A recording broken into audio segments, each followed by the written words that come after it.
Haleluya nshuti z'umusaraba.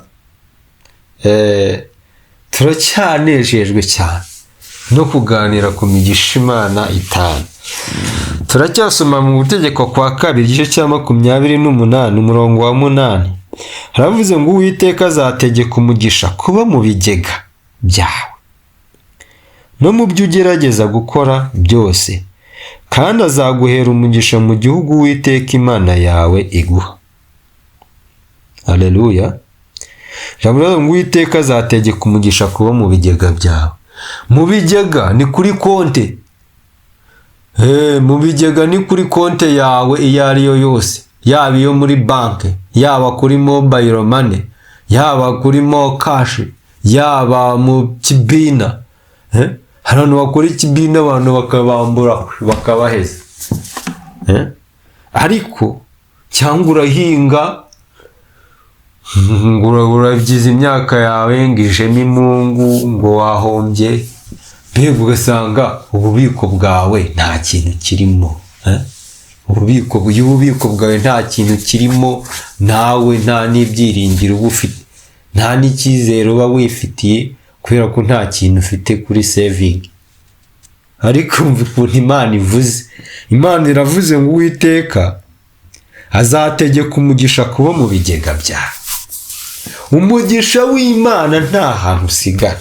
Ubundi rega icyo Imana igusaba ni kimwe, wowe yemerere uyihe ubuturo mu mutima wawe, nirangiza izivanga mu bintu byawe.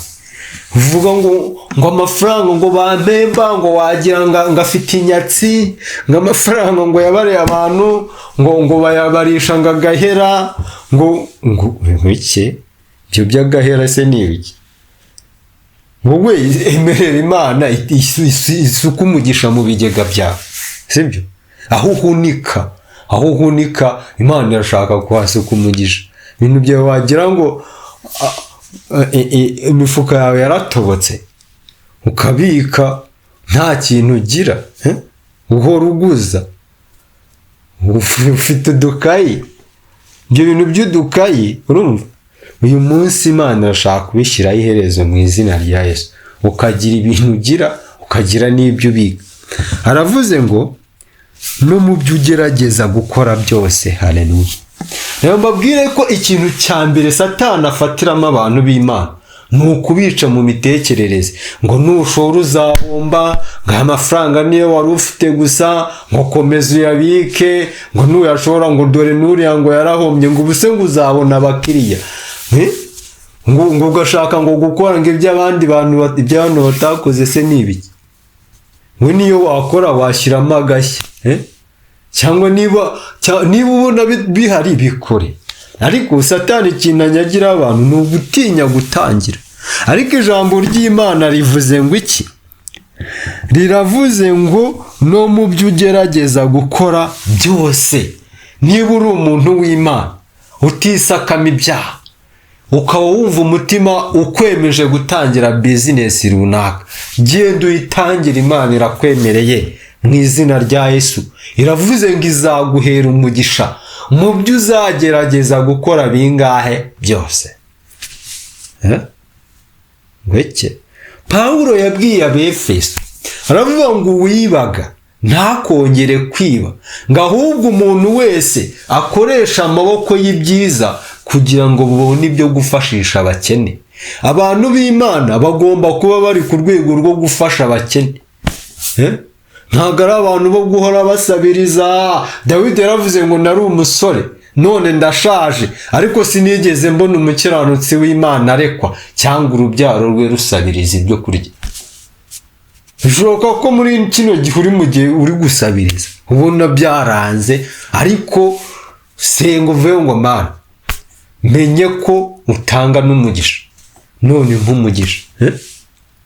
Niba uri no gusaba ukabona 10,000, ibyo 10,000 gishaka ikintu bikora, sibyo? Wagenda ukarangura amandazi ukayacuruza ukungukaho 1,000 bikagenda bizamuka. Niba umuntu agwaye 20, uyibirya ngo ubimare. Ijambo riravuze ngo mu byo uzagerageza gukora byose, gerageza ugire ikintu ukora. Imana ikiguheremo umugisha, utangize 2 ejo bibe 20 ejo uzagere kuri menshi. Haravuze ngo kandi azaguhera umugisha mu gihugu Uwiteka Imana yawe guha. Hari umuririmbyi uherutse kuririmba ngo ugendane nanjye mwami wanjye mu gihugu cy'umutima wanjye, ngakanwa kanjye kavuga iby'ubwenge bwawe. Rero ikintu ushaka kukubwira ni iki? Nuko igihugu Imana iguha ni igihugu cy'abakiranutsi, ni igihugu ubamo umaze kwakira Yesu nk'umwami n'umukiza. Kubera ko n'ubundi niba uba mu Rwanda urubamo, ntabwo uramara gukizwa ngo uvuge ngo Imana ngo ubwo nkijijwe iranjyana ngo mu bindi bihugu. Igihugu cyo urakigumamo, ariko igihugu Imana iguha ni igihugu cy'agakiza. Hari igihe uzumva abantu baremba ngo aho nari ntuye ngo siho nkituye ngo Yesu yaranyimuye. Yesu akwimura ugituye ino, ariko akagutuza ahandi hantu kandi ugituye aho ngaho utuye. Ariko wowe ukumva warimutse, wimuka mu mitekerereze ugatura kwa Yesu. Haleluya. Niba ngo rero uyu munsi Imana irategetse umugisha ngo ube mu bigega byawe, ngo kandi guha isezerano kizaguha umugisha mu byo uzagerageza gukora bingahe byose. Wowe ikintu ugomba gukora, irinda icyaha n'igisa nacyo. Ibintu byanyu mubaho mu buzima bw'ibyaha, mwiba, mupyeta, iminzani muyitirimura, mwiba imisoro, mugira gute. Satani yiba atera ubwoba ngo nutiba umusoro ntuzaba. Ubwo se uziba umusoro n'abapagani biba umusoro muzatandukanira? Uzanyereza umunzani n'abapagani banyereza umunzani? Ibyo bintu si ubwo wowe, ntabwo wowe wizeye Imana. Shyira icyizere ku Mana, Imana ntacyo uzayiburana. Reka dusengane wowe wari ufite ubwoba bw'ubuzima.